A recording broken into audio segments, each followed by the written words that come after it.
Welcome to JWL Sports, where we review all the best sports clips from around the world. If this is your first time checking out a video, please do consider subscribing. We are building an amazing community here, and I would absolutely love to see you part of it. Without further ado, let's get to it. We're watching a clip of First Things First, talking about the Chiefs and, who's the biggest threat to them in terms of winning the AFC. This is an interesting question to me, and I'm really curious to see what they have to say, especially Brew, less so Nick, because I think he just kind of says whatever with regards to this. But I have some pretty strong thoughts on this one, because if I had to bet, I would bet that the Chiefs do not win the AFC next season. I would take the field. From just a strictly betting standpoint, which I'm not encouraging anyone to do. I'm just looking, when I say bet, I mean more of like a statistical opinion in that regard. I would it's always better to take the field, quite honestly. And so my guess would be that if Joe Burrow is actually healthy, I think the Bengals have a great chance. If the Bills actually get their act together and actually make moves this offseason, which is a big if, they have a great chance. And the Ravens, if they actually learned their lesson from the playoffs and, learn to not go away by what makes you special and what makes you great, and not abandoning what got you to the AFC Championship game in the championship game, I think they have a great chance. Why the Dolphins are up there, I have no idea. I would put the Texans more than anything above the Dolphins for sure. But I just think that the thing is, the best thing that the Chiefs have going for them is that the Ravens have not proven that they are competent enough in some of these big time situations. The Bills have clearly not proven themselves. And the Bengals, Joe Burrow keeps getting banged up and injured. I trust the team and the organization, at least at this point, but Joe Burrow keeps getting banged up. And same thing with the Ravens. Do we believe that, this is the healthiest Lamar Jackson has been all season, for in his career, really, from start to finish, especially like when he's actually in his legitimate prime. He wasn't banged up. He didn't have any lingering injuries, at least not to my knowledge. And so that was a time, and they couldn't do it. So do we think that next time around, Lamar Jackson, everyone's going to be, super healthy? It's a tough bet to make in that regard. So that would be the biggest selling point for the Chiefs. To me, it's more, if you're betting on the Chiefs winning, it's less so about the Chiefs being dominant and just being better than everyone else, and more so the flaws and the issues that these other teams have that they just can't seem to correct. Which, again, I think it's a different perspective when trying to break this all down. But I want to hear what they have to say. We'll go from there. Being old, we have a story to tell at some point on the It's a bad story. Really? Yeah. It happened during Wilds the show. lost a tooth during the show yesterday and just kept What? moving. Yeah. Go ahead. True story. Yeah. I'm looking at your talk team. about it No, later. not in the front. Hub said we got to Odds to win the AFC. Hubs, you didn't like that? God. Kansas City, Kansas City at 1. Reigning number 1 seed Baltimore now at 2. The Bills, of course, at 3. Then the Bengals, and then the Dolphins. Don't forget about the Dolphins. Can I say something real quick, Brew, that you might agree with? I know I pointed to you, but because I'm not going to answer the question right now. Those odds are insulting. The Chiefs should be even money. The idea that the Chiefs and Ravens have similar odds, it should be the Chiefs even money and the next best team like 5-1. But that it's that close is crazy to me. But I go ahead. agree. I mean, obviously they are still the favorite, but don't you think people are saying, and we haven't seen anything like Mahomes start. That nobody's won. But yeah, they're saying they're not going to win 3 straight. It just has never happened. So who's your number 1 threat? Look, I am not abandoning the Ravens. I'm just saying, I am not abandoning the Ravens. I envision a day when I'll kick back up my Jordans on the table and talk about them eating somebody's lunch. I do envision that. Yeah, I imagine it'll be early November regular season day. Yeah. That's usually we get a free sandwich out of it. It's Well, a good look, day. I'm concerned. I mean, they had such a great season. And, I mean, everything was going their way. The MVP, the defense is historic. And then, to fail where they did, it's like a Super Bowl hangover. Seriously. Kinda. Yeah. I mean, because it's like we got to go through this whole because they thing kind of again. lost their Super Bowl. Yeah. Because I think they feel like they would have beaten the Niners because they had crushed them. Right. So it kind of is like Absolutely. I'm not being a and smart whether ass that would have when I say happened or it. not, Right. but they certainly would have Yes. went in with that mental advantage. And look, they're going to be good. I think they're going to look at the film and learn that we should have run the ball. We should have kept running the ball. And we got to right. It's ridiculous what they did, but. I am going to go, though, and you know this, Nick, and I think it was right. Why I picked Baltimore was because they are a tough matchup for Cincinnati, which I really see as the team that probably had the best chance to beat the Chiefs, and that's what I'm going to say now, Cincinnati. But Baltimore has played them incredibly tough in the past. Remember, I almost beat them with Tyler Huntley in the playoffs.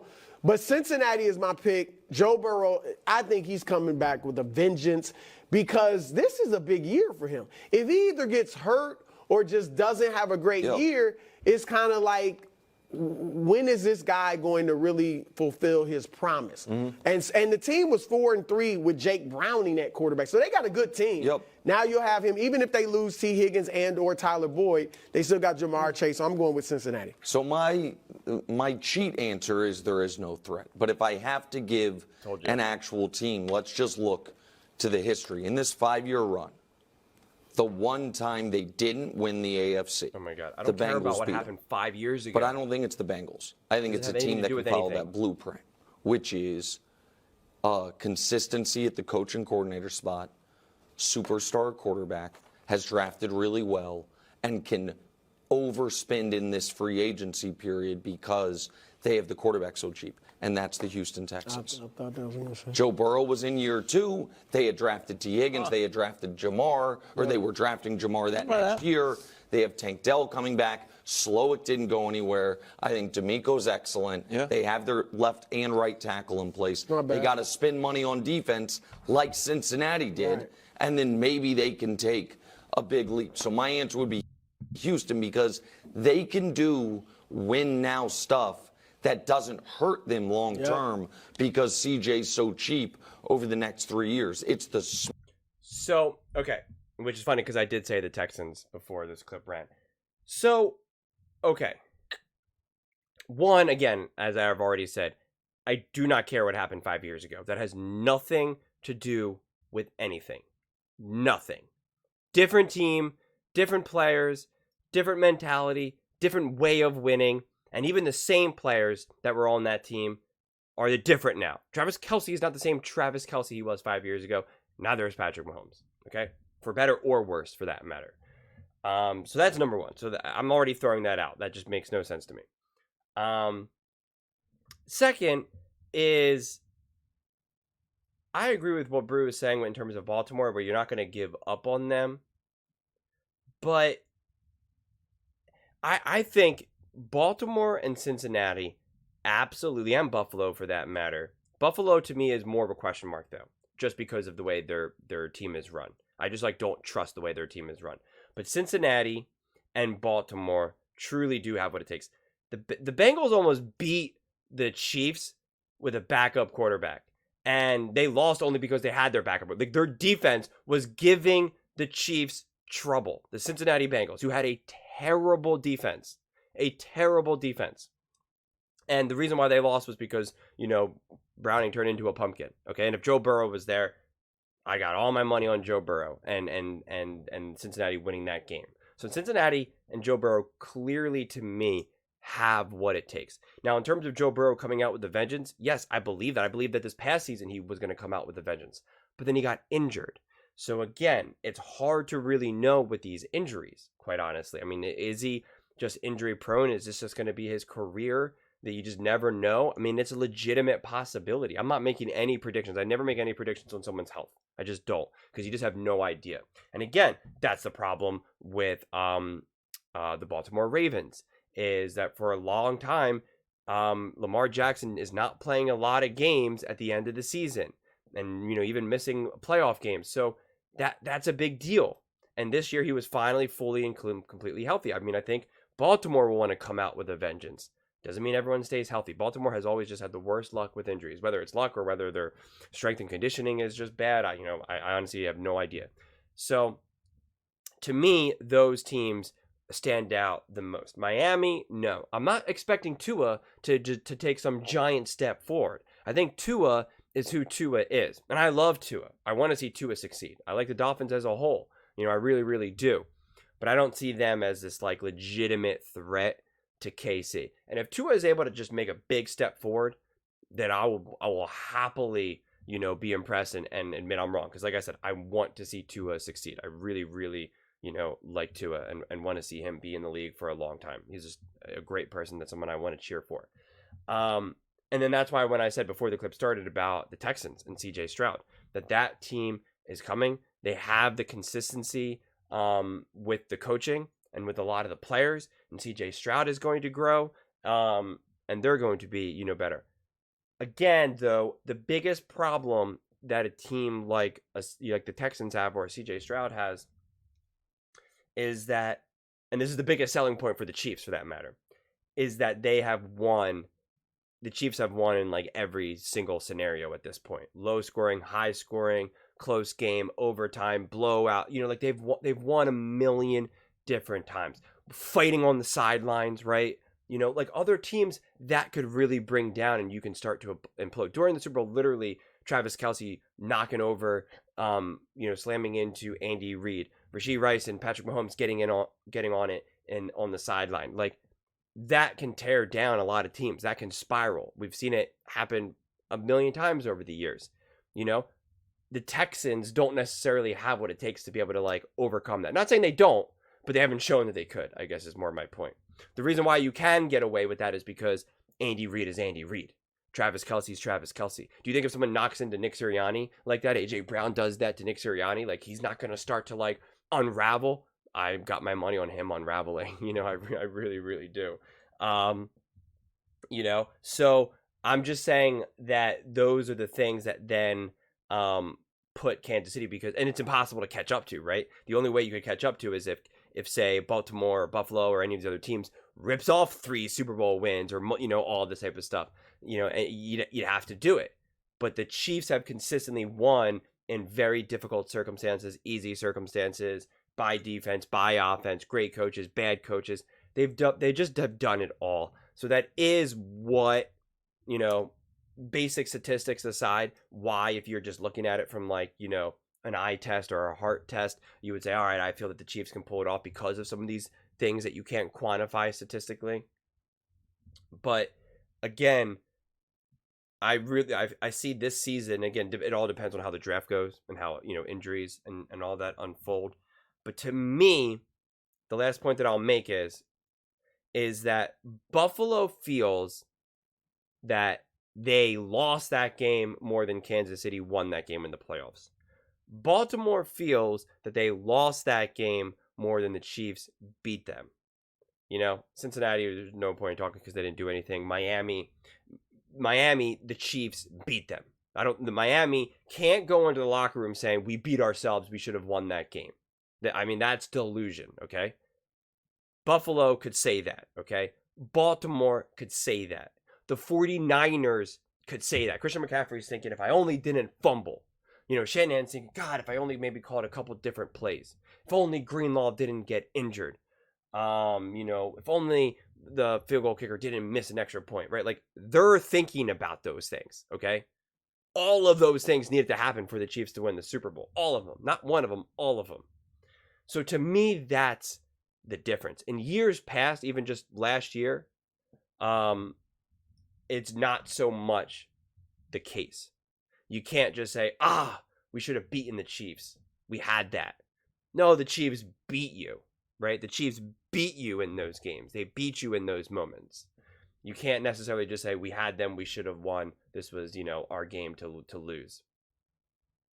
So to me, that's the biggest difference. Which now, that's why I don't believe that the Kansas City Chiefs don't have any threats. But the very final point that I'll make is that the Ravens and Buffalo, and less than so Cincinnati, because Cincinnati's issues have been more with Joe Burrow getting injured, is that they just can't seem to be capable of making decisions that improve their team, right? Like they keep messing around. They're messing around with, all of this bizarre stuff with with the offense for Baltimore, and Buffalo just can't get, you know, consistency around Josh Allen. They just can't get a freaking good OC. They don't have the courage to fire their head coach. You know, they should have fired their head coach and went out and got Harbaugh. They should have said, Harbaugh, we'll give you all the money in the world, whatever you want. Here's a blank check. Come on. You want to be, you know, go ahead. We got Josh Allen in his prime. Let's go. Come on. You'll be a legend. Let's do it. You know, but they didn't do it. You know, I mean, heck, I would have rather even had Belichick at this point, honestly. And if anyone who's been watching my channel for a while now knows that I'm a huge offensive head coach and not even a big Bill Belichick fan, but you're better off having Belichick in that situation.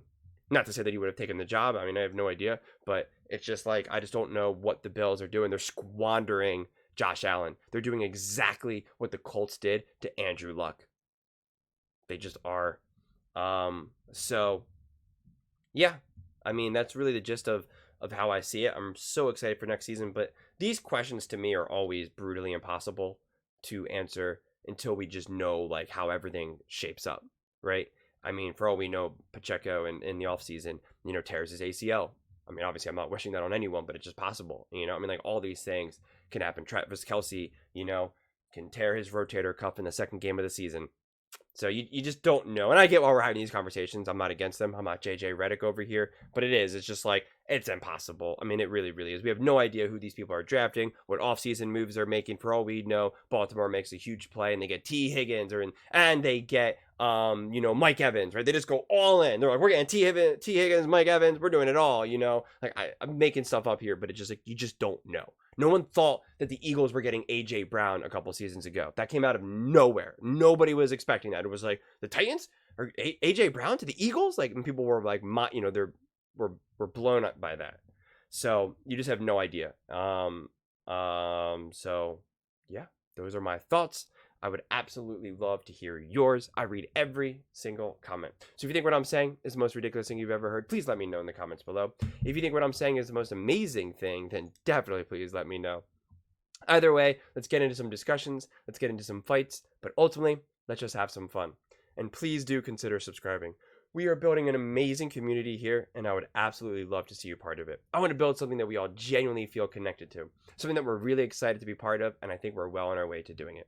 And please don't forget to give this video a thumbs up, as it really, really does help with the visibility and the algorithm, and I would greatly, greatly appreciate it. It really does make a difference for me, and so I would really be grateful. Thank you so much, and see you next time.